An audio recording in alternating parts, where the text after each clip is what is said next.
Once upon a time in the rough lands of Mexico, there lived a man who came from dust and built the largest drug cartel in Mexico. His name was Joaquín Archivaldo Guzmán Loera, but to the world, he was known as El Chapo.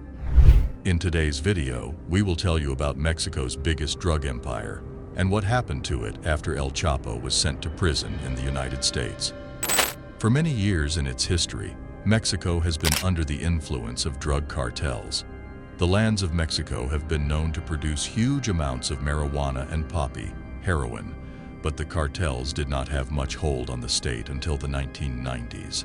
As the three major violent organizations rose to power, the world also saw the beginning of massive drug manufacturing and trafficking in Mexico. These three organizations were Gulf, Juares, and Sinaloa, the famous El Chapo's organization. This cartel made huge profits for El Chapo.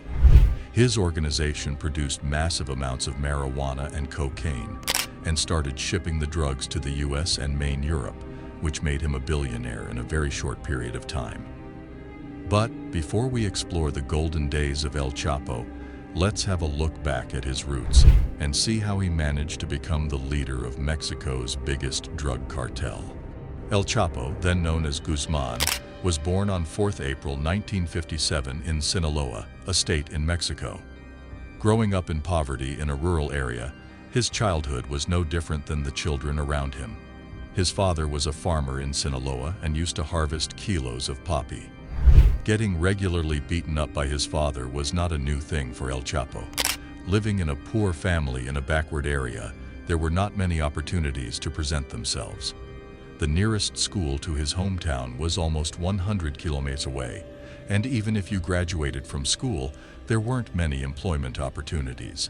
So, El Chapo dropped out of school in the 3rd grade and joined his father in the cultivation of the poppy. It was through his father that El Chapo entered the drug trade. In his early adulthood, he and his brothers would hike the hills of Badiraguato and cultivate huge amounts of marijuana and poppy. Once the stacks were ready, his father would take El Chapo and his brothers along to sell the drugs to local dealers. By the age of 15, El Chapo was mature enough to realize that his father was not making the money to support his family. Instead, he would spend most of the profits on his leisure and would come home empty-handed. So, El Chapo decided to take matters into his own hands. At the age of 15, he managed to pull off his own cultivation of marijuana with the help of his cousins. Once the profits started to kick in, it became easier for him to support his family. As time passed, El Chapo kept on making his mark in the drug trafficking industry. It was during that time when he gained his popularity by the name of El Chapo, meaning shorty in Mexican. As he reached his 20s, El Chapo realized that Sinaloa was too small to find a worthy opportunity and make a fortune. So, he took help from his uncle Pedro Perez, who was a top dog in the drug trafficking industry, and left his hometown. That was when El Chapo officially stepped into the organized drug trafficking. El Chapo was a cunning man when it came to business. He was highly ambitious and would not rely on a man who did not take his business seriously. In the late 1970s, El Chapo joined forces with Mexico's rising drug lord at that time. His name was Hector Luis Palma Salazar. El Chapo's contribution helped Salazar's drug cartel reach new heights of success. He helped him in transporting drugs from Sinaloa to the United States and marked safe routes through air for an error-free shipment. Under his supervision, Salazar's cartel marked a new era of terror for the shippers. El Chapo was known for his violent approach in the world of organized crimes. If any shipper failed to make a delivery on time, he would simply be eliminated with a bullet through his head. El Chapo's abilities, ambition, and dedication to his work soon caught the attention of Guadalajara, the leading crime syndicate in the 1980s. This cartel was led by Miguel Angel Feliz Gallardo, one of the biggest drug lords in the history of Mexico. Feliz, upon meeting El Chapo, liked his way of doing business and offered him to supervise Guadalajara's logistics. This was a golden opportunity for El Chapo, and another step closer to reaching his own goal: to have his own drug cartel.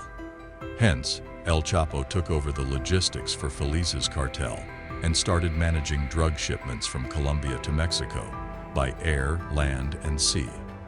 Although the entire Mexico was under the reign of the drug lords, they were not the only fish in the pond. During the late 1970s and early 1980s, Mexican drug traffickers only served as the middlemen for Colombian cartels. The Colombian cartels used to smuggle most of their drugs through the Caribbean. The rest of it was transported through the Mexican border to the United States. So, the Mexicans' only job was to facilitate that transportation. However, in the mid-1980s, things took a new turn for the Mexicans as the U.S. government increased their law enforcement to reduce drug shipment from the Caribbean. Having no way out, the Colombian drug dealers had to hand over their shipment operations to the Mexican drug cartels. During this time, Felix Gallardo played a key role, as he was gaining more influence from this power shift. So far, things were going great for both Feliz and El Chapo, until the Drug Enforcement Administration, DEA, sent in the informants working undercover. One of those informants, named Enrique Camarena Salazar, grew closer to Feliz and shared the intelligence to the Mexican military about a large marijuana plantation. Upon realizing he was betrayed by an informant, Feliz kidnapped the undercover agent and tortured him to death. The death of the informant sparked a significant law enforcement response and a massive manhunt carried out by the Mexican military. During this time, while Feliz was in hiding, El Chapo made the most of the situation and took most of the drug trafficking operations under his wings. In 1989, Feliz Gallardo was arrested, leading to a restructuring of the drug cartel.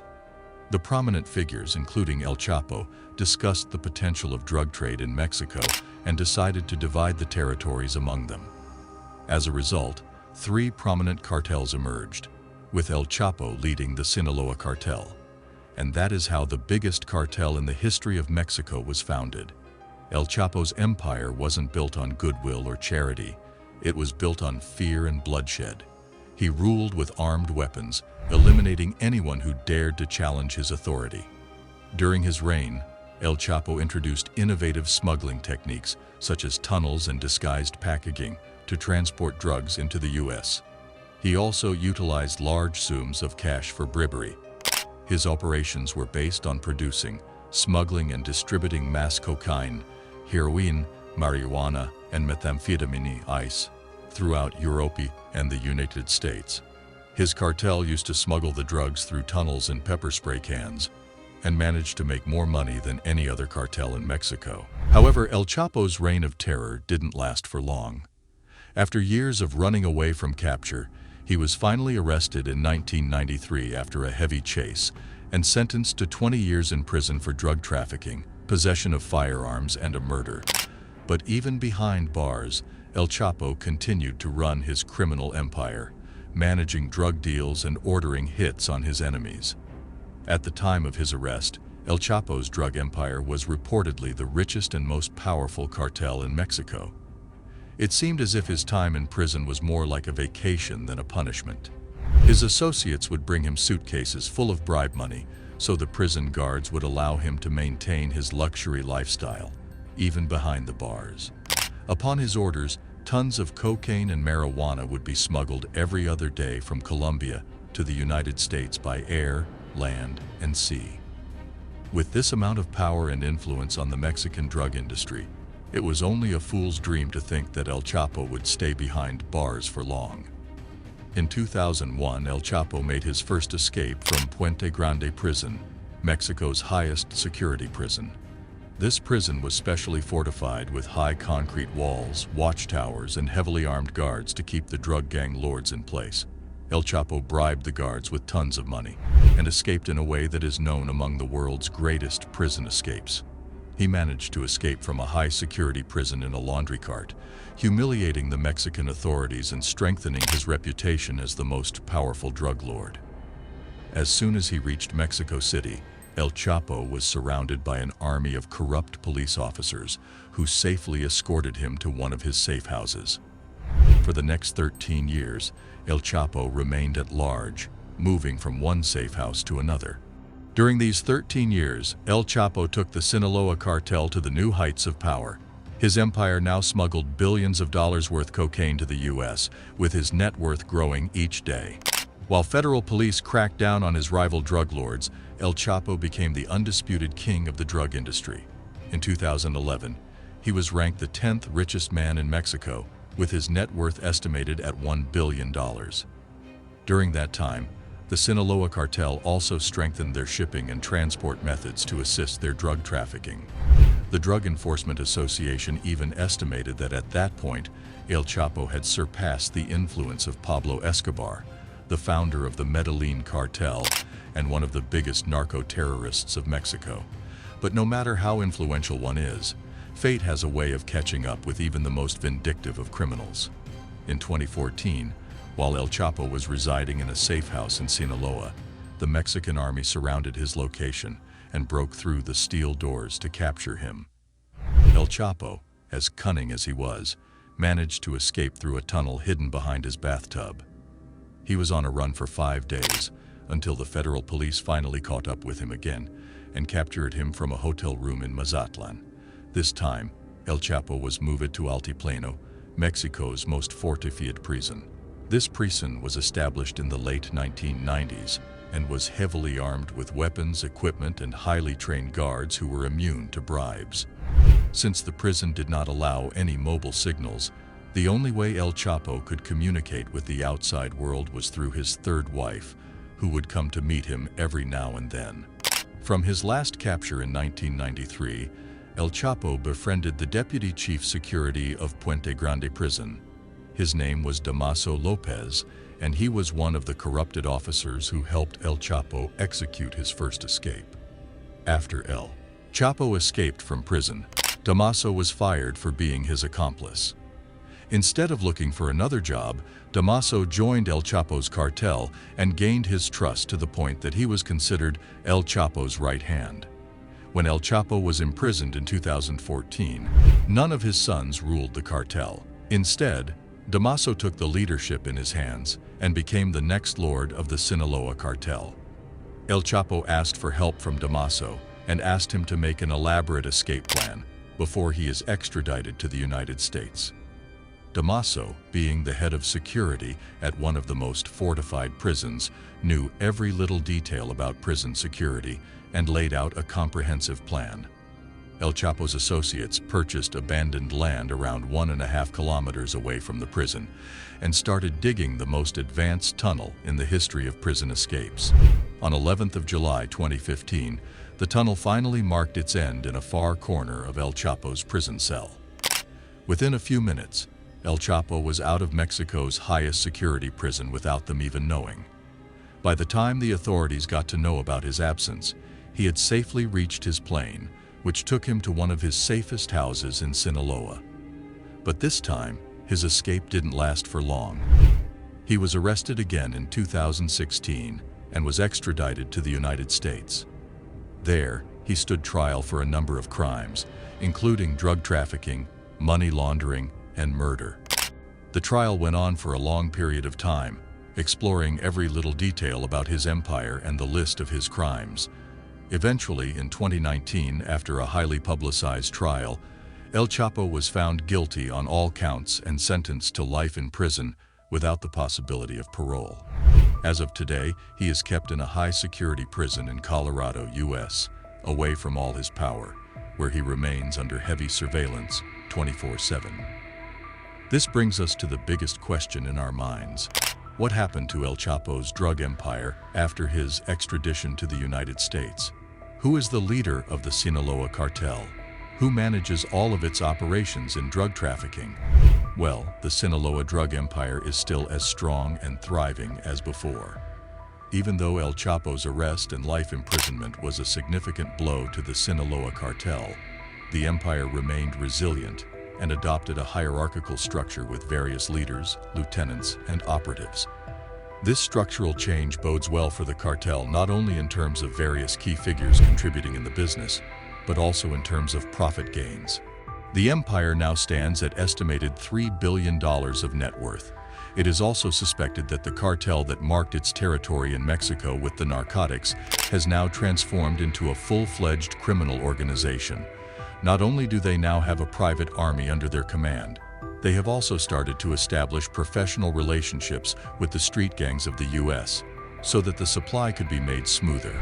The cartel rules over the state of Sinaloa and cultivates more poppy than ever in the history of Mexico.